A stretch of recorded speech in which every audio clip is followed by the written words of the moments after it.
Okay, ladies and gentlemen, coming up right now, we've got a high voltage panel discussion that will put in focus fueling D2C growth with venture capitalist support and strategic investments. Please help me in welcoming our distinguished panel on stage.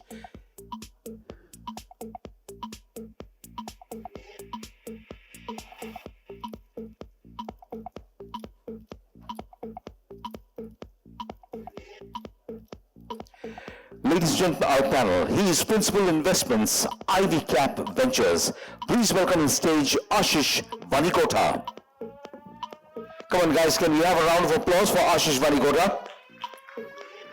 He's co-founder, Beco. Please welcome Akshay Varma.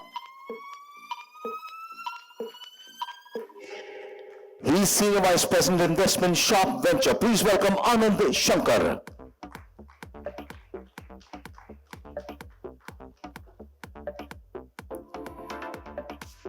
She is Partner, Investment and Chief Financial Officer, Sixth Sense Ventures. Please welcome Nimisha Nagarsekar. He is Founder and Managing Partner, Plix Ventures. Please welcome Bijou Kurien.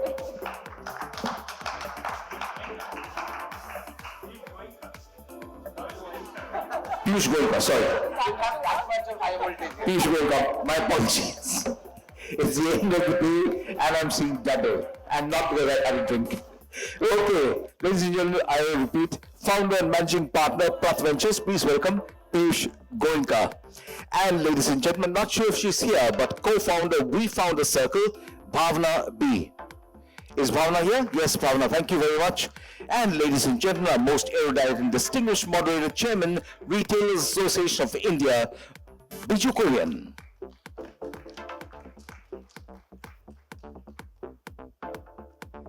Ladies and gentlemen, over to Mr. Bijou Kurien, and apologies, Mr. Goenka.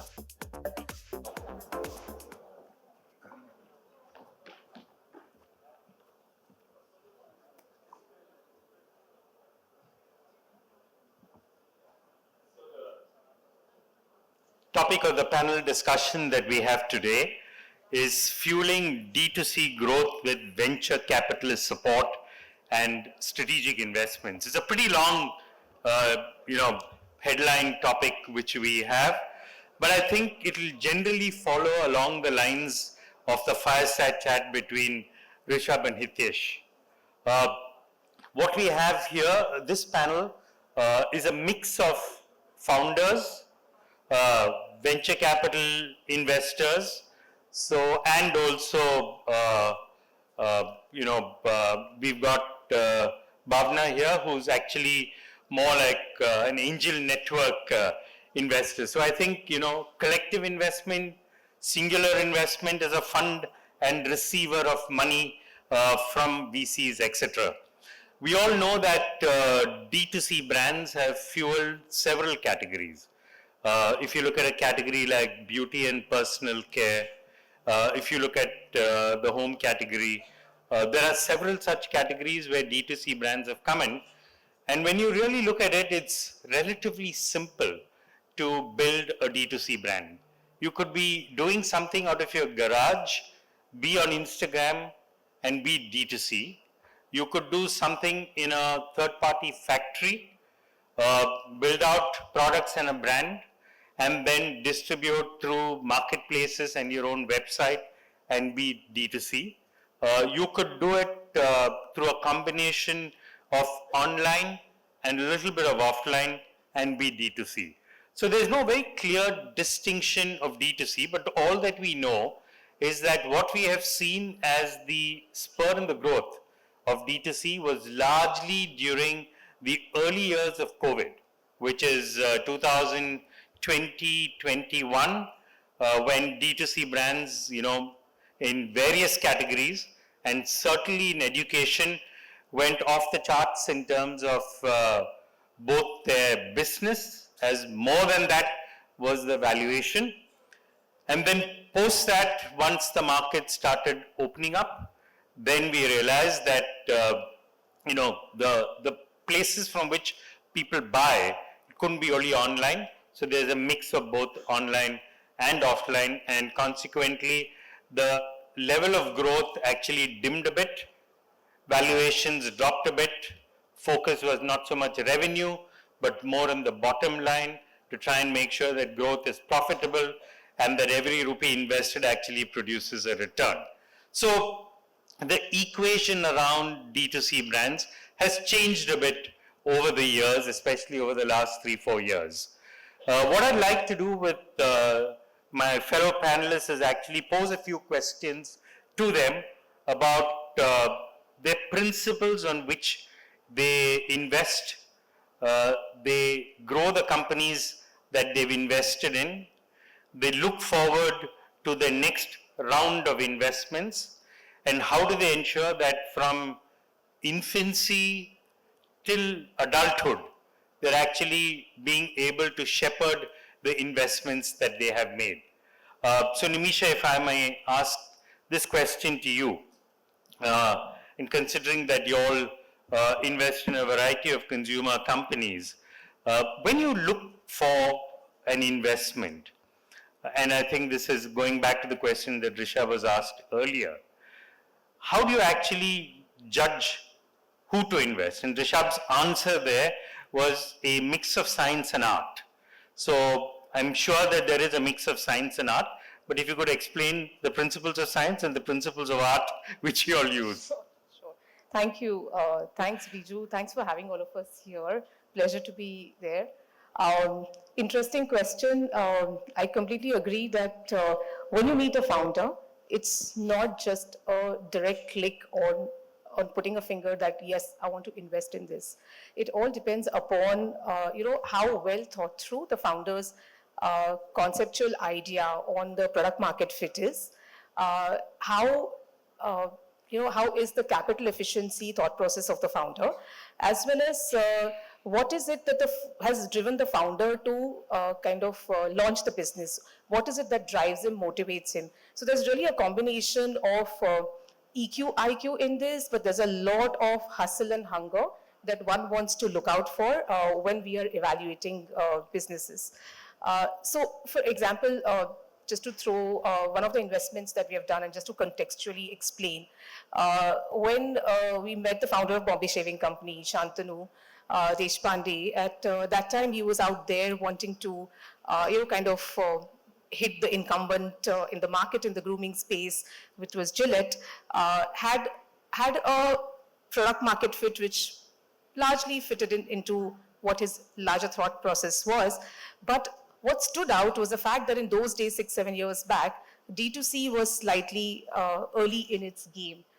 His ability to segment and slice and dice how D2C should be addressed, how online should be addressed. Now everybody knows about all these parameters that drive, but in those days it was very limited.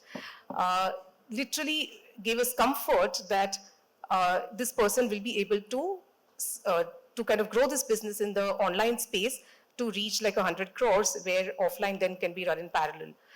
We firmly believe that offline, the brands don't need to be a Dabur or a Unilever or a Marico today. What brands need to do technically is just focus on quick com marketplaces and the larger modern trade outlets. Because if you go offline very soon, then you're going to just dilute the amount of funding that is there at your end. So whether you have the capability of visualizing what is the dollar stretch that your capital can do becomes very important for us. And also the founder's ability to think ahead of the curve.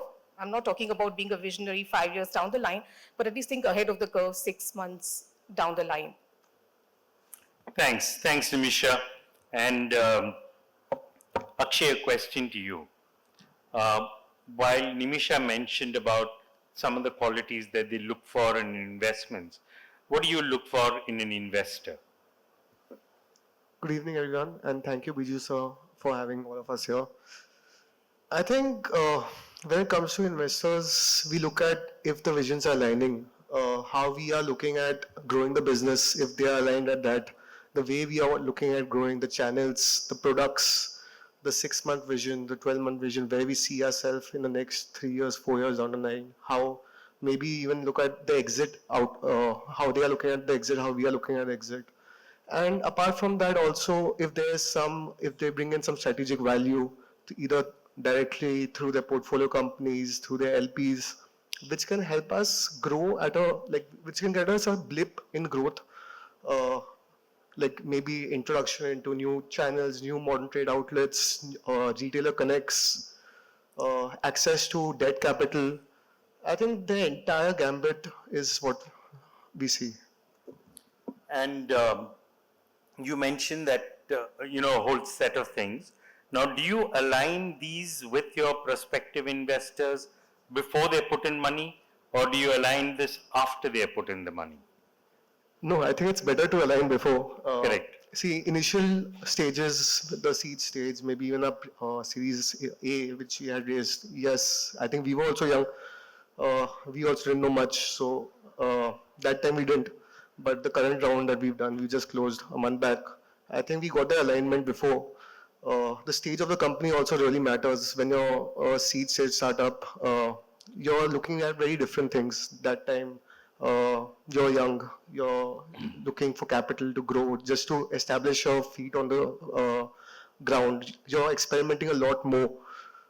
Once you're a little established, then yes, you have to still experiment, but you have to continue with things more strategically.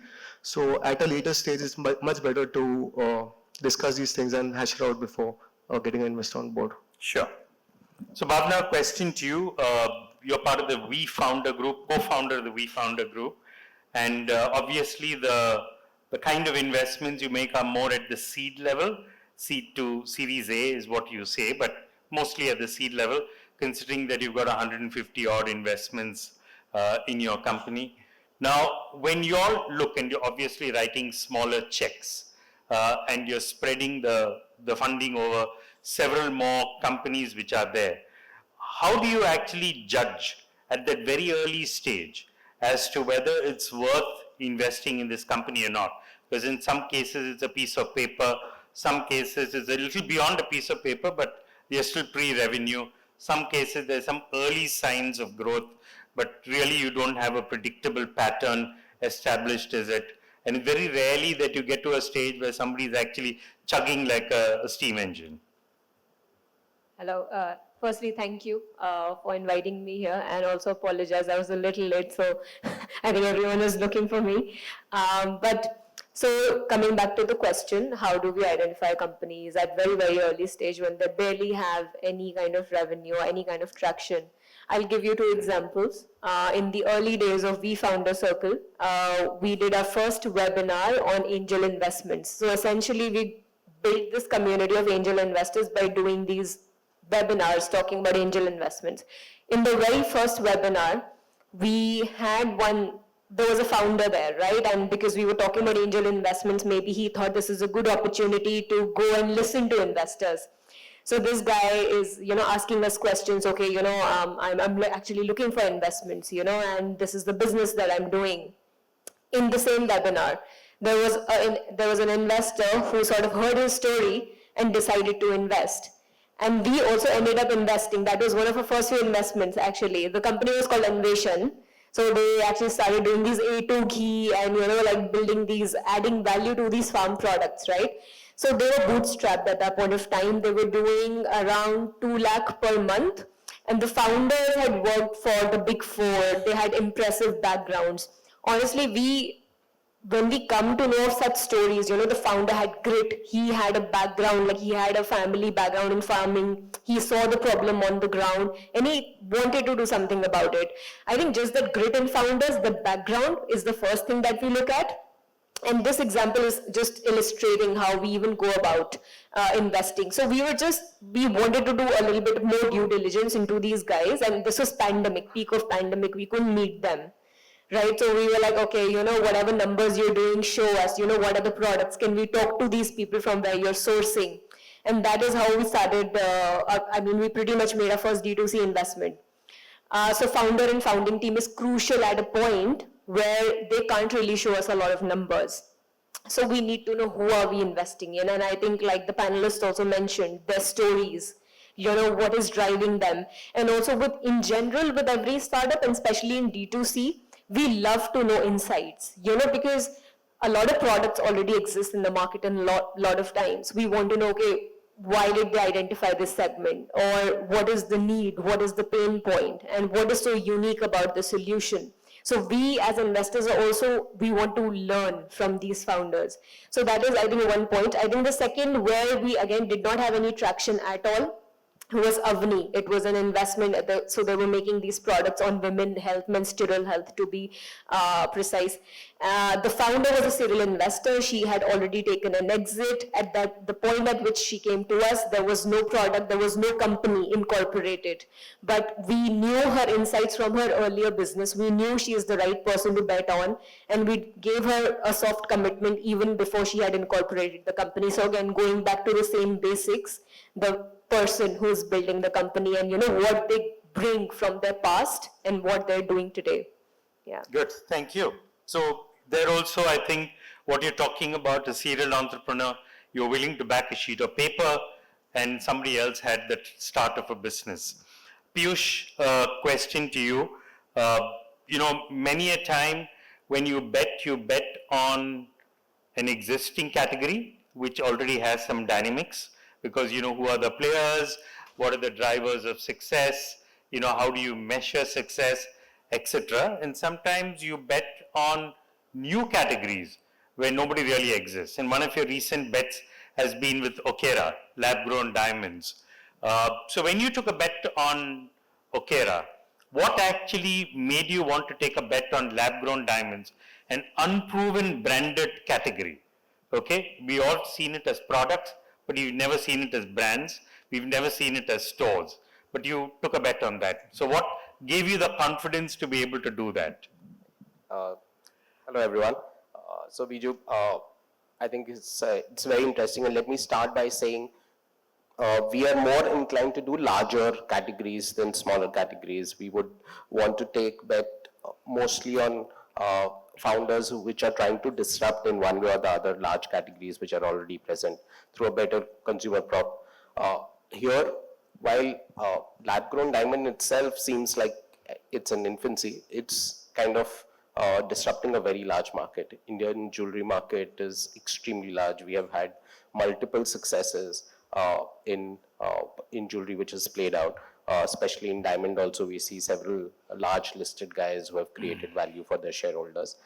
When we saw what had happened globally, the US market, how it had adopted to lab-grown diamonds, or over the last 5-7 years, how the value prop to consumers had dramatically improved from being, let's say, half or 60% of the mined diamond pricing, it coming to now at the higher carat level at 20% or 25% of the mined diamond pricing, and product being exactly the same. We thought that this is something which intuitively is right for India. It's an India product, whereas at the consumer level, adoption had not happened because the distribution channels had not adopted it. The traditional jewelers were saying this is not even real diamond. So it was kind of, obviously when you're taking a call at very early stage, consumer adoption has not happened. You don't know when that J-curve will happen, but running a large life fund allows you to be able to take a call that this intuitively makes sense. It has happened in other markets. It looks like an India product. Why should it not happen? And if executed well, it will happen. So there are, I think, we had been looking at this space. We had met several other guys, but we just felt that Okera team was the best one out there. We felt that they brought to the table something in terms of their execution capability, which is far more relevant. This, unlike most of the other categories which are being driven by digital first entrepreneurs, this is an offline first business. So having a founder who had spent 20 years doing offline retail was a very big kind of a tick mark for us. So all of these, and thankfully for us, it's the one which has moved like right beyond others in our portfolio. Within 6 months, we have had second round happen in that, and we are seeing traction. They actually were at the single store when we came in about 8-9 months back. They have 3 which are operational now, another 6 which are signed up, which will become operational in the next few months, from a less than 1 crore monthly run rate. in a few months they will be at 7-8 crores monthly run rate. So just demonstrates that the market needs to be extremely large, and the value prop to the consumer has to be strong, and then you have to execute and build it out. Sure. So from the stories we are listening to, what we can make out in some cases, the bet is on the entrepreneur, the founder, the passion, their capabilities, what they've done in their past. And in some cases, it's a category which comes first and the opportunity within that category, and then who's actually tapping that opportunity. So when you really think about investing, it's not that you have one formula, which is market or person, but it's a mix of both of these, and it could be first time, or it could have been the third venture that they actually have. If I were to come to you, Anand, and you all invest as a family office, and when you invest as a family office, obviously your comfort level is in consumer products, because that's where the family money comes from, if I were to use that word. So in that sense, when you look at the consumer space which is there, are there secular themes that you see in consumer where you believe that penetration is low or branded penetration is low and the opportunity to grow is high, and there are not enough large players, it's a bit of a disintegrated market and there's an opportunity to consolidate? So how do you really look at the consumer space? Glad to be here. Thank you. So I think, see, anything within consumption as a theme overall in India, is going to be a macro mega trend, right? So over the next, 40, 50 years, there is no doubt that several of these sub-themes can become, quite large. But very specifically to your question, say, I think in terms of unorganized to organized, so that would be one major lever that we, sort of look at. Second is also on how can, branded penetration at the category level itself sort of expand, right? And two, very intuitive examples come to my mind immediately. One is I would think that it's more in the female hygiene space, because sanitary napkins, again, I think this was, sort of a flavor, that VCs were looking at maybe about a couple of years back. So there have been some early category, winners there. But still, if I were to look at, the sheer statistics, less than about 20% branded penetration in sanitary napkin is the situation even in India today, right? So I would think that this is one very large market opportunity where initially it is a little bit of habit formation and all that, which the large guys will sort of drive. And then there will be a lot of, potential premiumization, at least in the top 10, cities in my view. So that's one example. Second, I can also think of is, within snacking as a very large, category. So again, I think there is this large tier 2, tier 3 type of, play, where a lot of people are, for the first time, buying branded products versus say loose or, transparent, packaging, products earlier, which were more regional flavors. So there is a lot of, action happening there as well. So I would again think that this is a very large wallet share within consumers, and potentially there can be a very large, branded, play there as well. But broadly, if I were to take a step back and look at, so again, anything within consumption will sort of go through that organized to unorganized to organized, sort of movement. And also where there can be potential new category creators, because online seems to be a channel disruptor today. Several of the large brands will have a play there for sure. So they may be market leaders, market share leaders. But again, from say a channel dominance perspective, I would assume that, a lot of these startup brands also have, a good, right to win. Also, I would throw in, QCOM, which is, the newest, gorilla in the room. So I would think that, there is a lot of, unique spaces which can be, high velocity habit forming sort of, products, which are like, real, instantaneous, fulfillment, sort of angles that can be built out. What about between India and Bharat? Yeah, so I mean, couple of thoughts there come to my mind, right? So one is I would think there will be a convergence in terms of aspirations between India and Bharat, because there is a democratization of what trends are, happening, overseas from the metros to non-metros. And largely that would be because product discovery has become easier, content has become, far well, disseminated and so on. And again, I think the reach of influencers and the power of, the media, budgets itself today ensures that there is a convergence of aspirations which will happen eventually. In terms of say price points and channel relevance, I would still think that, a lot, still has to, happen. For example, today QCOM will be largely concentrated within the top 10 or 20 cities because it is a very density dependent, sort of play. But that doesn't mean that in the next, a couple of years, there may not be 100 cities sort of play. So there is a lot of potential there as well. So I would think if a brand or a platform can solve for pricing and channel relevance, I do see a lot of, what is happening in the metro, move into, tier 2 or, Bharat markets as well. Yeah. Okay. Would you need to create a new value prop when you go down to Bharat, both in terms of the kind of products, price points, pack sizes, ways of being able to get to that particular consumer? Yeah, I would think that is very relevant, as well, right? Because as the audience, cohorts change, people are seeking a very different, type of, value proposition. There is a curve there as well in my mind. If you were to look at, say, the top 10 cities, it will be a lot more about convenience, instantaneous fulfillment, and maybe, relatively more willingness to pay, premium for, whatever better service or better quality of product. But in tier 2, 3, I would still think that it is a little bit more price conscious, at least as we speak now. But also I would think that there are maybe sub-segments within that, user profile, given that where category awareness, across a whole host of things is today heading to, there may be a potential where there will be, cohorts within retail as well, rural as well, which can sort of, break out. Yeah. Okay. Aashish, a question to you. When you sit in a lot of money with your fourth fund at 2,500 crores, obviously you write larger checks. You write checks at a later stage in the growth of a company, maybe much after, they've received seed funds and all of that. So when you all get into a company, it's at a stage when something has been proven and there are some things which are still required. So what is the stage at which you get in? What is it that is already proven and what is it that you'll actually look at adding value? Absolutely. So thank you everyone for having me here, first of all. I think, the stage that we come in, it actually is where you've kind of proved some concept or some product in a particular channel, in a particular region for that matter. And at the same time, there's a founder market fit, right? So we've often seen that, there are businesses which are built, but the founder market fit is not there. So we definitely want to see that if somebody is building something in, say, apparel, it needs to have a same kind of a founder who can build apparel, not somebody who would probably build in hygiene. So it's very different, right? So initially you might have a scale of 1 crore or 2, because, on marketplaces, there's a lot of support which comes in, so easier to sell. And with the surge of quick commerce, it's much easier to scale to 1 crore or 2.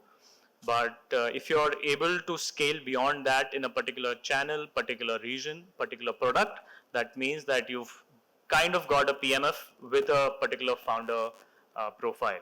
So that's what we tend to look at. And other aspect, I think from our stage perspective, we look at is governance. I think that's very important from our perspective, because this is the time when now the company is going in a different tangent, different league, and trying to go in different geographies, different channels, different products. So, the governance needs to be very strong in terms of financial, in terms of, your board, in terms of your compliances. So that's kind of very important for us when we write checks at Series A, Series B stage. So what kind of governance interventions do you all typically make? Let me describe a few. One at a board level, second at a people level, third in terms of, service providers who would normally be responsible for certain aspects of the running of the company. So when you think of all of these things, what are the kind of interventions that you all do? So I think at the board level, we generally would try and get a board seat so that, we are kind of updated in terms of what is happening in the company. We would at some times also want to ensure that it's not only founder driven. There's a different aspect to the board. While generally it does not happen at a Series A or a Series B stage, but we tend to make the founder think in that direction. So at the board stage, we would have a regular, MIS calls. We would have a regular meetings in terms of what has happened in the last month, what is going to happen in the next few months, because I think they are the real pilots. We are, frankly, in true sense, we are the passengers, right? So we try to make that more streamlined rather. And from a people point of view, I think the stage we enter at, just before that, it's majorly the founder and the founding team. We generally don't see a CMO, CFO. We wouldn't see, for that matter, a compliance officer. somebody in the, for that matter, even in the, you could say, at the founder's office team also, right? It's founders often quite stretched. So we would typically want to get a second line of management which is strong enough for the founder to have enough time to think through what next after the next 1 year, right? So we would tend and help them to build that team out, and we would also, in fact, dirty our hands in terms of getting few people from the industry. In terms of vendors you spoke about and the compliance, I think what we definitely want to do is make the founder ready for diligence, audits, and all the reportings which are required, right? So we would definitely want a big 4 or a big 6 to come and do audits on a regular basis. We would want an audit firm to do internal audit way earlier than what the Companies Act would want, right? So that the founders know that if there's anything wrong in the company, they upfront know it and they don't really need to know it from somebody else. So these are few things we would tend to focus on, frankly, and ensure that there are no delays in your filings, no delays in your audits, and keep a very seamless process in terms of your reporting. Okay. Akshay, back again to you. When you've looked at actually building out your business, and to conceive it originally was your idea, to be able to build it out and then, investors come in at different kinds of investors at different stages. Some investors just put in money and, they're comfortable, family, friends, people like them. Some come in at an institutional level and proffer some advice. Some get a little more involved than just, giving you advice. And when you look at this whole portfolio of investors who sit on your cap table, and then you've got this business to be able to run, how do you balance between, one, managing investors and their expectations, B, managing the business and its own demands, which are there, and thirdly, there's always comparisons in terms of he, she is doing, either better, worse, etc., and managing those, which is a third part of the problem. See, when it comes to managing investors, I think we are very, very closely involved and in love with our businesses. And I think we think that what we're doing is always the right way. But having investors on board, they, I think, show us the mirror. They tell us, they don't like put anything as a compulsion, like you should do something like this. But they show us what they see, what the external environment is. How they are looking at us, like what the best practices are in the market. And I think it's very, very important to listen to them. We have some investors on board who are from our industry, from the likes of HUL, Reckitt, where they have built these categories. So they know how it works. Yes, you have to reinvent the wheel in a lot of things. So that's why you're a new age brand. You can't do everything how the larger consumer companies have done. You don't have that much capital. But there are some things which you have to, which doesn't need any reinvention, like maybe how offline is built. That cannot be reinvented. But your branding, your communication, your strategy, your packaging, that can be reinvented. So yes, I think managing investors, if you get the right kind of investors on board, and the alignment is there, they respect you, you respect them. They are not afraid to talk to you, you're not afraid to talk to them. If there's ever a problem, they're just a call away, and they it's just one connect which they initiate for us. That helps. You have to be, I think, you have to be very, very transparent with them. You have to be honest with them. Your governance is very, very important. The MISs that you have to give is very important. Be honest with them what problems you're facing. If you need any help, just like tell them, yes, I'm facing a problem here. There's an issue over here. Ye fat gaya hai. Please help karo. So if you're honest, everything works out. Would that be something common across all founders? Because I know several founders who find it difficult to be honest, not for their own reasons, but the fact that their investors will eat them up if they were honest. See, I can't speak for all founders out here. I'm sure there'll be a lot of cases. It's more reflective of investors than founders. Yeah.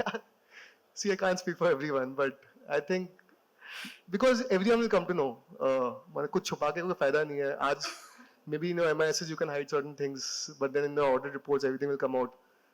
If the numbers won't add, it won't add, and that conversation will be way more awkward later on.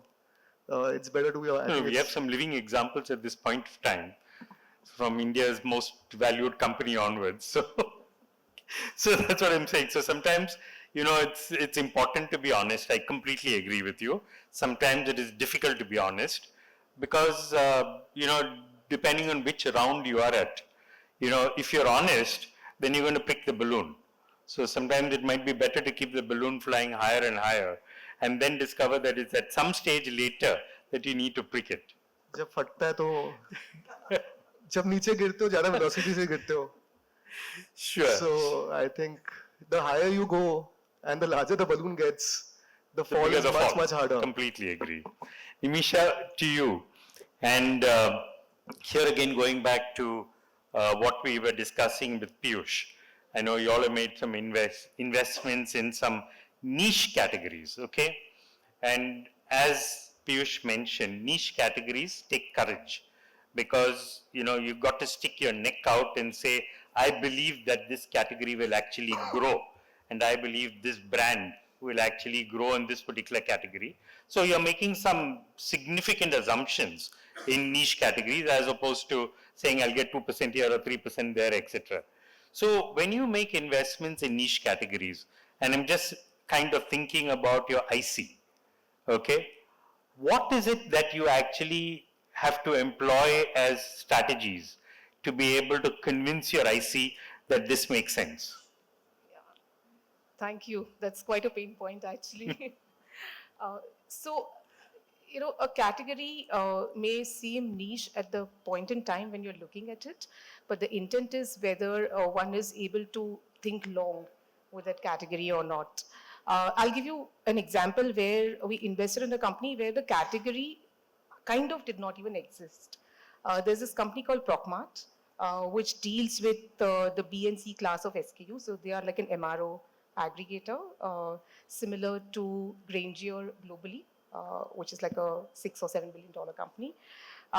Procmart's other competitor is just Moglix in this country. And, you know, here is a founder that kind of had somebody like a Colgate Palmolive seeding him. Majority of his business and the first pilot and pivot happened with one company, an MNC who believes in the founder, so a lot of tick boxes are already done for you. Second is the product market fit seems to be a pain point for the OEMs out there, which is the B and the C class SKUs, where overnight one is able to do away with 200 to 600 vendors for the OEMs. So therein lies the whole value benefit that the founder and the business proposition is bringing to the table. But do we have too many businesses of these kinds existing in the country? Not really. So how does one then put a finger to what is it that the IC will like about it? So, you know, it was actually quite a breeze. The intensity and ability of the founder to actually create an ecosystem with the business proposition that he has on the table just wins it all. So for example, we are in the consumer space. Almost every single FMCG company is known to us in the ecosystem, including family offices, likes. It was very easy for us to tell the founder as well as the IC that these are the connects in the ecosystem, whether it's HUL, whether it's Dabur, that we can bring to this business where it just helps to grow the business by 2x or 3x in the next 2-3 years. When we invested, Procmart was 200, 250 crores. Today it's standing at a good 800 crores with having done the last round through Fundamentum, Edelweiss and the likes of it.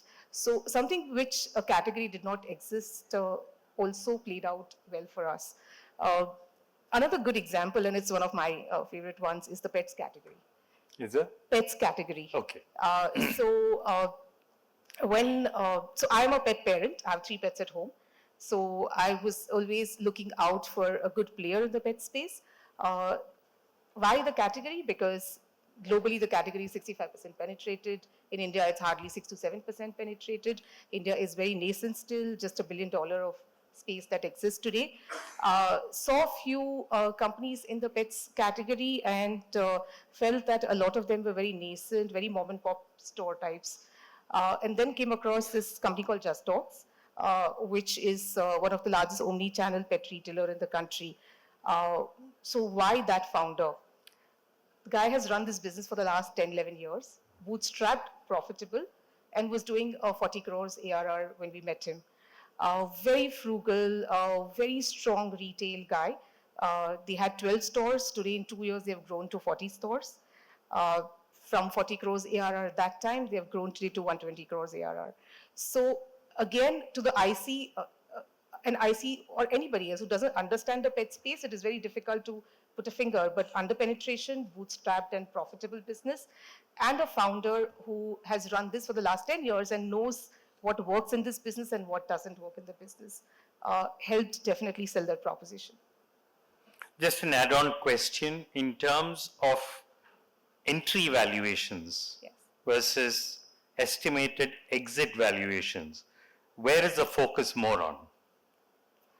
We don't look at, we don't conceptualize exit valuations when we're investing in the company.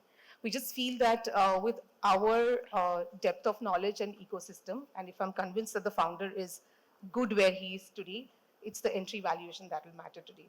But having said that, the idea should be to enter at a valuation which within the next 2 days, we are able to sell to the next investor at 2x the value. I think if you've done that, we have cracked it. And this has happened in a couple of cases with us, where we have been able to get the next investor at almost 2.5x value. Yeah. Great. Bhawna, again, a question to you. When you look at a host of companies to invest in, there are offline-only companies, there are online-only, which we call D2C, there are omni-channel players, there are direct-to-consumer, B2C, or they could be B2B companies. So do you have a lens through which you view these companies and say, we do this and we don't do this for these kind of reasons? Yeah, I mean, I'm sure a lot of people on the panel would agree. I mean, so again, giving context, because we started during the pandemic, we were always a little biased towards online businesses because, you know, that was the trend, that was the thing, everything was happening online. I think this omni-channel strategy has, I mean, it's sort of picked up in a new way, I think in the last 1.5 years when everyone is talking about an omni-channel strategy, right? I think we were also learning as investors. When we started off, we thought that, okay, maybe online could be good enough to give us certain milestones, you know, for our companies. We were wrong, right? And then we were talking about omni-channel, right? So again, we are a network. So one of the things that we can actually provide is distribution, right? So again, we leveraged our network to provide that omni-channel support for distribution. In fact, distribution as a service, we're looking at those companies as well. B2B, I mean, for SaaS, I mean, yeah, any day, because you're making money from day one. And if you've really got the product right and you've got your target customer right, you could be doing profits, you know, very, very fast.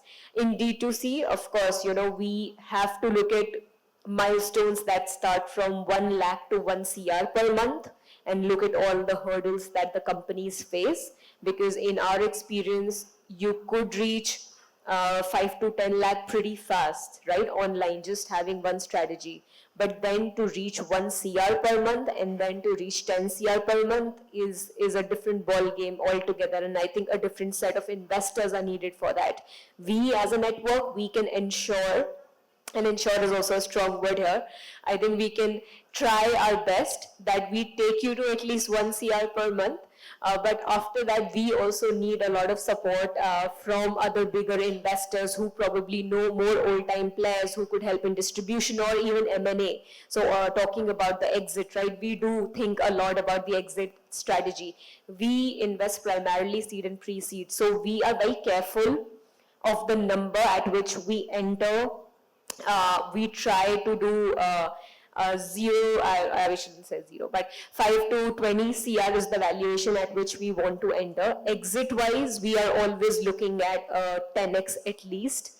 and that we're able to provide through our Normally during which period, time frame, or 10x? 2 to 3 years. Okay, good. Yeah, so I mean, Put the IRR. I can easily give the example of our accelerator program.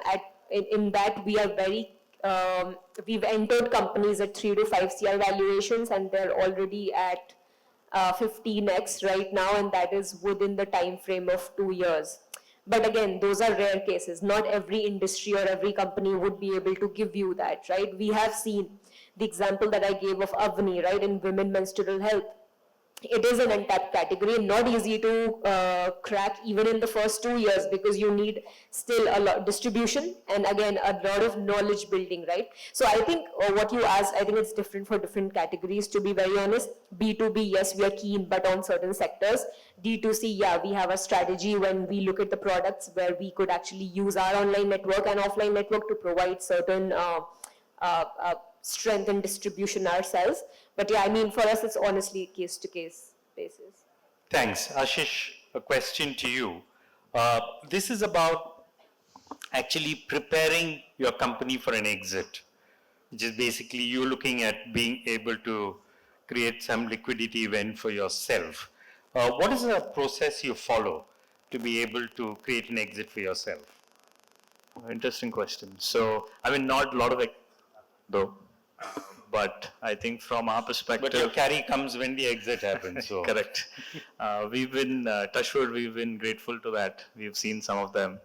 But I think fundamentally, we focus on sustainable growth. I think that's the fundamentals of any company, right? So unit economics are very important. I think eventually the easiest thing is to buy, right? When it comes to selling, everybody wants to negotiate the price. So for us, it's important to kind of know that, look, when you're trying to sell, there will be contraction of multiples. So for us, it's important to ensure that there's profitability and there's ROI in the business. So that's most important for us. And we look at the business in a way wherein in the next 4 to 5 years, or probably 6 to 7 years, the company should be able to generate a 25 to 30% ROI, right? I think if that is happening, then you can sell it to a private equity fund, or you could say go and do an IPO. Otherwise, you will not be able to, right? In most of the cases, we've seen that in case of brands, if it's a strategic exit, you don't end up getting a good price. We've done few of them, and we've realized that that does not really create value for us. And you wouldn't want to do a strategic exit, because from a scale point of view, we've now seen a lot of 1,000 crore brands in India. There are very select few brands which we've seen. So we try and ensure, first thing is ensure the numbers are solid, the unit economics are good in terms of your P&L and the balance sheet. And the second thing is, I spoke about it in the first point which you asked about, I think governance. Most of the private equity funds will look at it very, very carefully, and they would have a much more rigorous diligence than what we would have at our stage. So whether it's in terms of your reporting, in terms of your compliance, everything, it has to be on time, right? And the transparency which you create, I think one of the panelists said about the transparency you create with the board is very important. And that comes with a practice. I think most of the time founders are busy building business. They end up forgetting that they have to inform the board that, okay, they made a decision. And that's quite normal, but you have to create a practice of doing that. And I think the third thing which we do is we also try and make our founders speak to some of the public market investors. I think that's very important to understand how those guys are looking at some of these companies. I mean, we've got companies like Purple and Bluestone who are going to be in the market very soon for IPO, right? So as a practice, we are trying and making them speak to some of the investors who are regularly investing in public markets and understand what are the numbers they are looking for. I think that's very important to know that. We might think that, look, if the CM3 is positive, you'll sail through, but that doesn't work. I mean, in the world of public markets, it's all about PAT and the ROCE and the ROE of the business. So we try and take them through that journey. Good, but that process doesn't happen at a point of time. The whole process starts long before, and the conversations that you have to be able to exit, whether it's strategic, financial, trade sale, IPO, etc., all that will obviously mean 2-3 years of conversations with different sets of people. Frankly, we look at it from a 6 to 7 years point of view. I think the stage we enter at Series A, we would want them to actually grow, then give us an exit. We actually don't want to enter a company and exit within 2 or 3 years.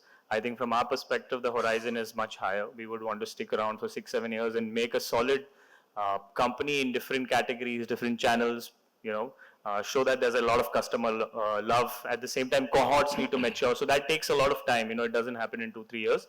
And also from a founder point of view, it takes time to be that mature enough, right, for public markets or even for a private equity fund. So it takes time. Piyush, a question to you. This is about the approach to investing. Some, spread their funds wide and hope and pray that something sticks. And some are very selective. Some want to invest the fund very quickly, and some are more patient about the way they invest. So how would you normally look at investing?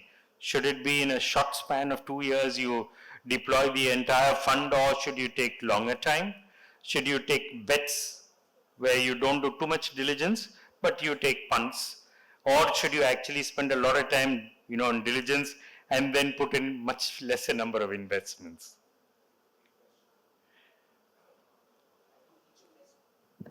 Yeah. Each investor has to decide for itself what they want to do. And I think there are enough success stories doing different kind of investing. There are very large venture funds who believe in having large portfolios, taking bets on a particular trend and then backing multiple founders in that trend. And then there are concentrated portfolio of private equity and even this entire panel of consumer funds. Most of us are building concentrated portfolio. The core thinking behind consumer fund having concentrated portfolios is that consumer investing is not tech investing. It is not, it's closer to growth stage investing than it is to venture the way it is defined. The chances of success of a company is much higher. It's not go big or go home. There is a lot of capital which is available. You use that capital, and if the trend picks up, you'll become very large. Tech investing is about finding the next big unicorn. We don't talk about unicorns at our firms. We talk about what consumer opportunities are there within those categories, what are the trends which are coming in, and if you catch those category and trends right, more often than not, you will have a decent outcome. So 100x in consumer investing is going to be extremely rare. You will have some where you will get extremely lucky more than anything else. But the idea is be disciplined about your selection of the category and founder, and the construct of your returns of portfolio is going to be fairly kind of dispersed. So 70-80% of your portfolio will deliver returns to you, unlike what for a tech VC could be 10-20% delivering majority of the returns. So that's our core philosophy, and that's the way we are building out our firm, and a lot of our kind of peers do not have a different approach. But when we look at it, we have been now doing this. We started Prath Ventures in December of 22. It's been about close to 20 odd months that we have been doing this. We would have seen somewhere between 1,300, 1,350 deals that would have got logged in this period of time. All of these are consumer brands or consumer plays across this. We have closed 4 deals. We would like to increase this ratio, but we don't want to be kind of 4 out of 1,300. But I think that's the kind of, that demonstrates kind of, you just basically choose well. Don't be in a hurry. We are not wanting to become, just the way we are not looking at our founders becoming unicorns, we are not wanting to become the next billion-dollar fund. We believe there is a large opportunity, underserved opportunity at early stage consumer ecosystem. You do that well, you can create a firm where people will want to work with you. People will want to, these consumer founders are looking for, not just looking for capital, lot of advice, hand-holding, and if you do that well you can't do that for 50 companies, it's just not possible. So you do that right with a bunch of them, they say right things about you, and you're able to create what you want to. Great, thank you. I can see that the time is up. Hugo, thank you once again to my panelists for this lovely conversation that we were able to have. Thank you for sharing so generously from your experience and from your wisdom. So thank you once again. And thank you to the audience for a patient listening. I'm sorry I didn't give you all any time to ask questions, but all of them are going to be around. So if you want, you can always catch up with them and figure out what question you want to ask who. So thank you once again.